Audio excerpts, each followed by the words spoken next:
자, 이렇게 쭉 봤듯이요. 일본 경제 위기의 뿌리는요. 이게 아베노믹스는 아까 얘기했듯이 아베노믹스가 근원은 아닙니다. 아베노믹스는 뭐라 했었어요? 아까? 일종의 몰핀. 경제 체질을 개선을 해야 되는데 몰핀으로 버틴 거예요. 그러니까 우리가 이래서 교통사고 나가지고 오토바이 타고 가다 보니 교통사고 나가지고 그러니까 제가 아는 분에 보게 되면은 운동 그러니까는 이 트레이너 프로 선수인데 몸이 좋았죠. 근데 오토바이 타고 다니다가 사고가 났어요. 택시하고 부딪혀가지고요. 그래서 병원에 그러니까 입원을 6개월 이상을 병원을 입원했어요. 그 병문안 가봤더니만은 근육이 그러니까 그 조통 근육들이 다 이게 그러니까 6개월 동안 누워 있으니까 병원에 예? 근육이 다 풀릴 게 아닙니까? 예? 그 운동 프로 선수도요. 예? 그러면서 뭐냐면은 그러니까 체질이 약화되는 거잖아요. 그 체질이 그 몸이 아픈 상황 속에서 이제 그러니까는 이 진통제 맞으면서 이렇게 됐던 거 아닙니까요? 예? 근데 체력을 강화 다시 해야 되는 거잖아요. 그렇죠? 퇴원하고 나서 그러니까 몸 다시 운동하고 다시 이렇게 체력을 회복해야 되는 거잖아요. 그 회복하는 대신에 일본은 뭐냐면은 몰핀으로 계속해서 예? 운동하기 싫다고 그냥 그래 봐보세요. 체력이 회복이 되겠는가? 예? 그러면 일본 경제 위기는 언제부터 비롯된 거냐? 일본은 원래가 일본 모델이라고 유명했었잖아요. 사람들이 예찬을 하고 일본은 비백인 국가, 소위 말해서 유색인 국가에서 유일하게 선진국에 진입한 나라로 한때는 평가받았었잖아요. 그래서 일본은 자기들은 탈아시아를 얘기 앉아 있었고, 예? 즉 공업화 시대, 공업화와 부국강병과 그다음에 국가주도 모델로 만들어낸 기적이었었죠. 그렇게 되게 된 이유가 메이지 유신을 통해서 중앙 집권적인 이 통일 권력을 확립하고 중앙 집권적인 국가를 하고 부국강병 근대 국가 건설을 목표로 해가지고 많은 제도도 개혁하고 정부 주도로 산업 육성하고 관료제로 해가지고 정부의 그러니까는 주도하에 정부가 리더십을 역할하는 거죠. 리더 역할을 하는 거죠. 중앙은행도 설립하고 해가지고 소위 근대 기술과 제도를 그러니까 서유럽의 이런 것을 자기들 맞게끔 그러니까 이렇게 이식해가지고 확립시킨 거 아닙니까? 저는 이게 뭐냐면 중앙정부 주도의 매뉴얼 사회를 만든 거예요. 관료들이 그러니까는 이 진두지휘하면서 하는 매뉴얼 사회예요. 그래서 정부와 은행과 기업이 협력 관계로 해가지고 일본 자본주의를 네트워크형 자본주의라고 우리가 흔히 얘기를 합니다. 그렇게 해가지고 산업화 달성하고 고도 성장과 선진국에 진입했던 겁니다.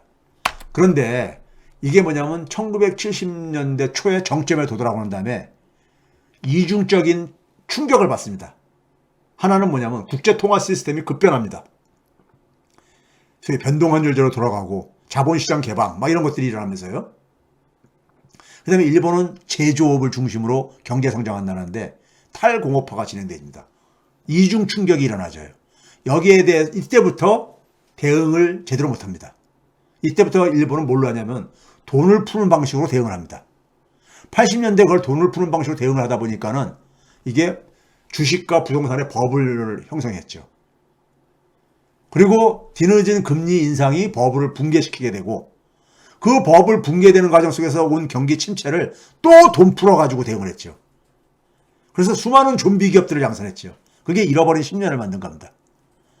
뒤늦게 잃어버린 10년 지나고 나서부터 90대 말부터 구조조정을 구조조정이라는 것은 수익성 없는 사업을 정리하면서 새로운 성장성과 수익성이 있는 산업을 육성을 해야 되는 거죠. 그게 바로 창조 경제 육성이었습니다.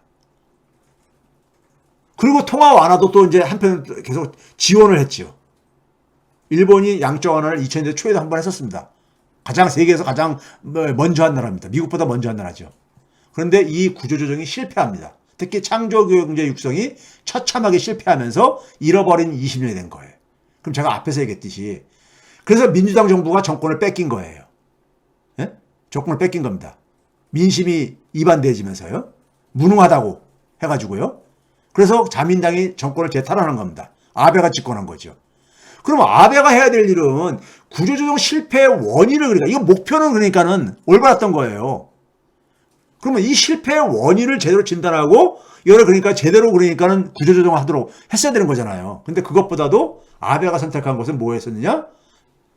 몰핀 주사. 돈 찍어내가지고. 이건 처방책이 아니었었죠. 예? 일본의 경제력을 믿고 예? 돈 찍어내도 미국이 보니까 금융위기 때 돈을 엄청 찍어내도 보니까 별 문제가 없더라 이거예요. 그럼 그 짓을 모방한 거예요. 예? 근데 그게 일본 경제에 필요했던 건 아니잖아요. 예? 그 결과가 잃어버린 30년인 겁니다. 자, 아까 제가 얘기했듯이 일본은 산업 부문의 고용 비중이 73, 4년도에 정점을 찍고요. 쭉 하락합니다. 특히 7, 80년대에는 그러니까 완만하게 하락하다가 90년대 초부터 그냥 급격하게 하락합니다. 일본은 제조업을 중심으로 하는 산업의 의존도가 높은 나라 경제 구조인데 산업 부문의 고용 비중이 줄어들어요. 특히 제조업의 고용 비중도 마찬가지로 흐름을 보이죠. 73년에 27.6%로 정점을 찍고 나서 80년대까지는 완만하게 줄어들다가 90년대 초 버블이 붕괴되고 난 이후에는 급격하게 줄어듭니다. 급격하게 줄어들어요. 그렇죠? 자, 그러다 보니까는 한번 일본의 성장률을 봐보세요. 일본의 성장률이 60년대 말까지는 연평균 두 자릿수로 10%대로 성장했었습니다.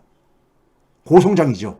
이렇게 선진국에 진입한 거예요. 미국 다음으로 그러니까는 세계 경제 규모 2위로 진입한 거예요. 그런데 70년대부터 갑자기 성장률이 4%대로 뚝 떨어집니다. 80년대에도 또 4% 같은 4% 아까 했잖아요. 80년대는 그러니까 완만하게 그러니까 저게 이 산업 분야의 고용 비중이 완만하게 하락했다고. 근데 90년대부터 봐보세요. 90년대부터는 0%로 뚝 떨어지고요. 2000년대는 사실상 성장이 중단돼 버리죠. 이 잃어버린 20년이 지났던 거예요. 그런데 그러니까 구조조정이 실패한 거죠. 구조조정이 성공했으면은 새로운 성장성 수익성 있는 산업을 만들어냈으면은 이게 이렇게 2000년대니까 성장률이 저렇게 멈추지 않지요. 그렇죠? 이 상황 속에서 아베가 집권한 거예요. 근데 아베는 뭐냐면 몰핀 넣는 식으로. 자, 일본의 창조 경제 육성이 성적표입니다. 99년하고 2011년을 비교해 보세요. 첫 번째는 판매, 매출액으로요. 세일즈니까요. 단위가 10억 엔입니다. 크리에이티브 인더스트리.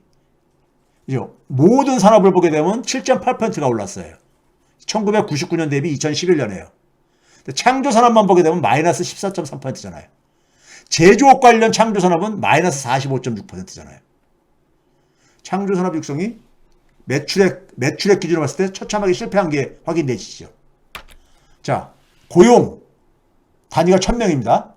고용으로 보게 되면 모든 산업을 기준으로 보게 되면 22.9%가 고용 규모가 증가했어요. 그런데 창조 산업만 보게 되면 마이너스 14%잖아요. 제조업과 관련된 창조 산업을 보게 되면 마이너스 50.5%잖아요. 창조 산업은 매출액, 고용에서 다 실패한 게 확인되지죠. 그 다음에 이스태블리시먼트 유닛, 이게 뭡니까? 사업장, 사업체 숫자죠.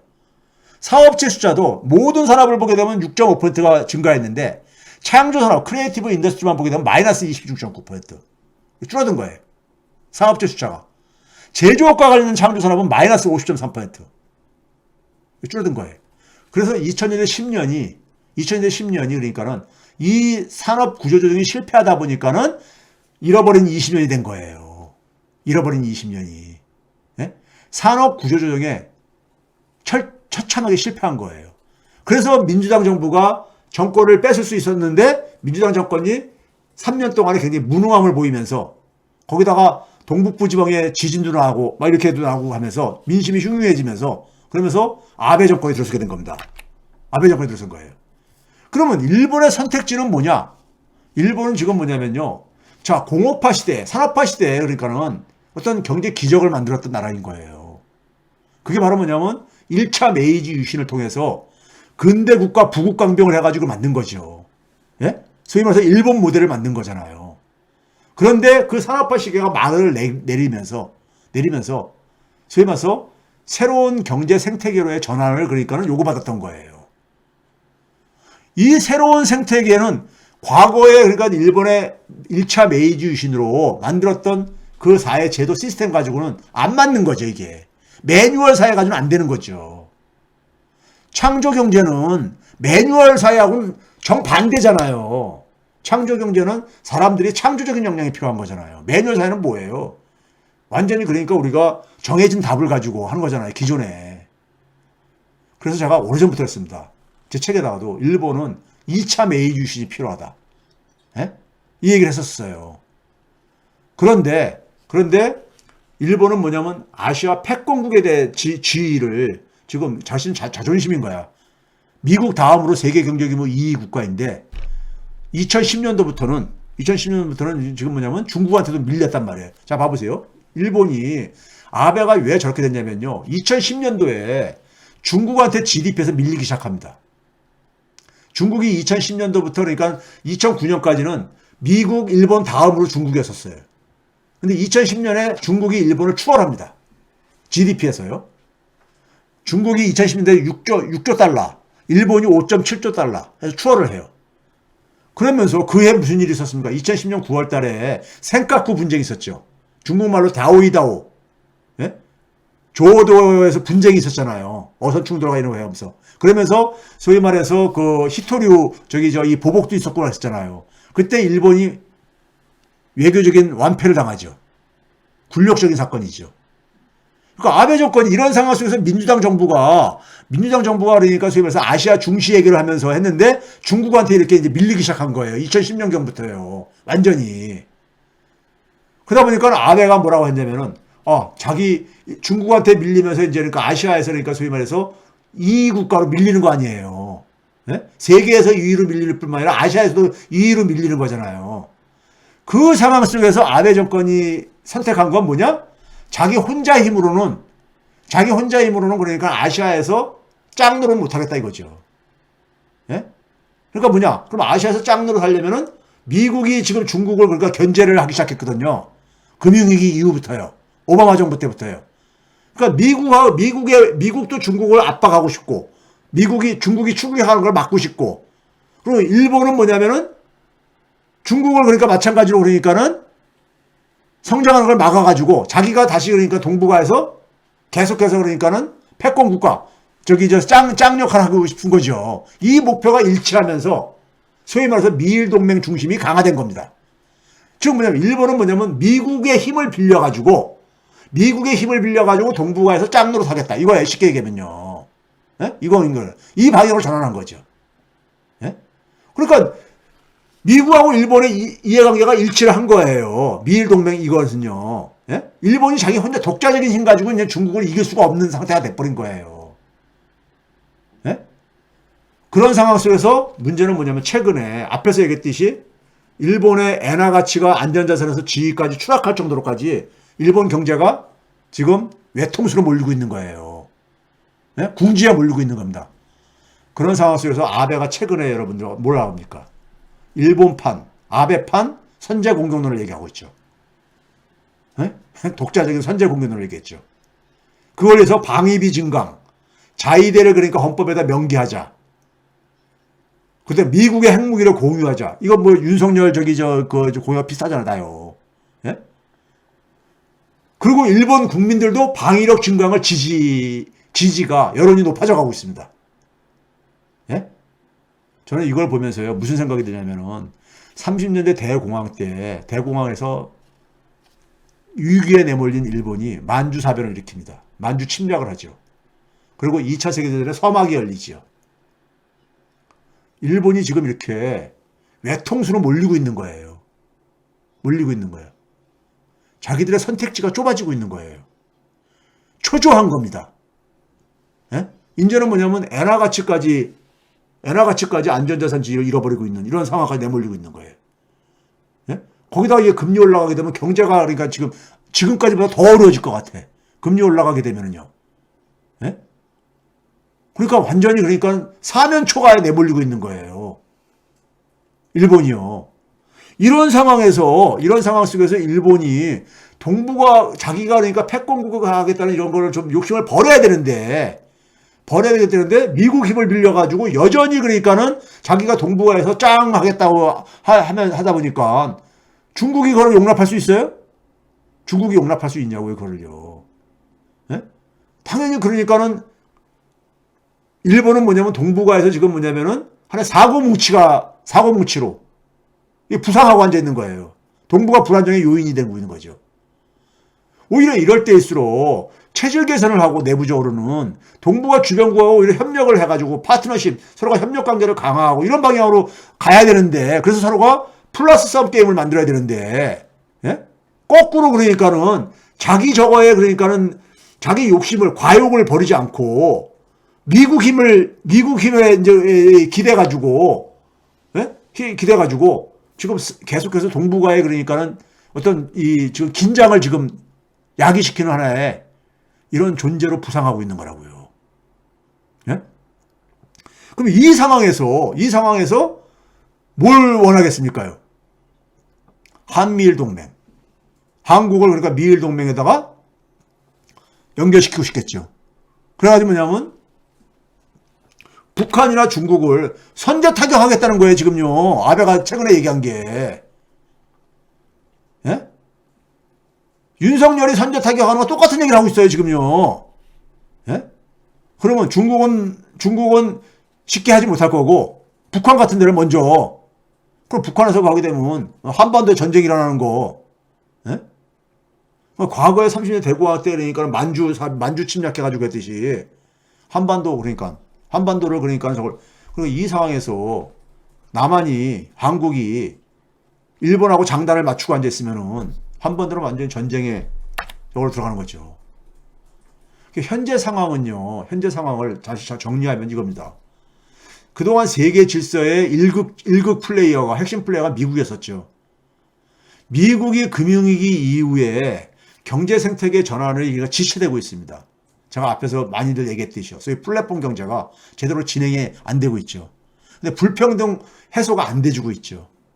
공동체 문제 해결에 대해서 엘리트들이 책임의식이 굉장히 부족하죠. 예? 세금을 더 내고 이렇게 그래야 되는데 안 하죠. 이 상황 속에서 미국도 뭐냐면 초금융화나 돈 풀어가지고 그동안 견뎠던 거예요. 달러 힘에 버텨가지고요. 근데 그 속에서 이제 그러니까 중국이 추격하다 보니까 중국하고 격차가 축소되다 보니까는 미국이 초조감이 생기죠. 그래서 뭐냐면 오바마 정부 때부터 중국을 이제 압박하는 방식으로 이제 전략을 바꾼 거 아니에요. 금융위기 이후 때부터. 트럼프는 또 다른 방식으로 했고, 자기 방식으로 또 했고요. 근데 그게 성공을 못했죠. 지금 바이든은 또 그 연장선에서 정권만 바뀌었을 뿐이지 계속 똑같이 중국 압박을 하고 있는 거잖아요. 근데 팬데믹 충격을 받았어요. 지지난해. 미국의 국력이 많이 고갈됐죠. 그러니까 중국이 추격을 막으려는 힘이 미국이 약화된 거예요. 그러다 보니까 미국은 어떻게 합니까? 미국은 민주주의 가치를 공유하는 나라들을 이렇게 모아가지고 그래서 같이 그러니까는 힘을 합해가지고 하자 이거잖아요. 그러니까 지금요. 중국을 배제시키자 이거죠. 새로운 공급망을 구축하자 이거죠. 근데 새로운 공급망 구축될 때까지 이게 무슨 얘기입니까? 탈세계화잖아요. 공급망이 붕괴를 얘기하는 거예요. 공급망 생태계의 붕괴를 얘기하는 겁니다. 이게 마이너스점 게임인 거예요. 중국을 그러니까 골탕 먹이겠다고 우리들도 그러니까 이쪽도 그러니까 이쪽 집도 그러니까 같이 그러니까는 상처 입는 이런 게임을 하고 앉아 있는 거예요, 지금요. 예? 그래서 지금 제가 잘못된 길로 가고 있다, 세계가. 하는 게 바로 이 얘기예요. 여기다가 일본의 위기감이 지금 완전히 한계 상황에 내몰리고 있는 거예요. 예? 일본의 선택지가 별로 없어요. 예? 그런 점에서는 굉장히 이게 불길한 거예요. 예? 잘못하면 까딱하면 이게 사고가 날 수 있는 거예요. 그래서. 근데 우리가 장기판에 조리되면 안 될 게 아닙니까? 장기판에 조리면은. 예? 그렇죠? 이런 상황인 거예요. 이런 상황인 거를 이해를 못하고 지금 그러니까 한미동맹 강화하겠다고. 한미동맹이라는 게 뭐예요? 강화한다는 게요. 미국 말 잘 듣는 국가가 되겠다는 거잖아요. 예? 한미동맹이 됐을 때 미국하고 한국이 다른 나라인데 미국하고 한국의 목적이 정확하게 100% 일치한다면 저는 동의합니다.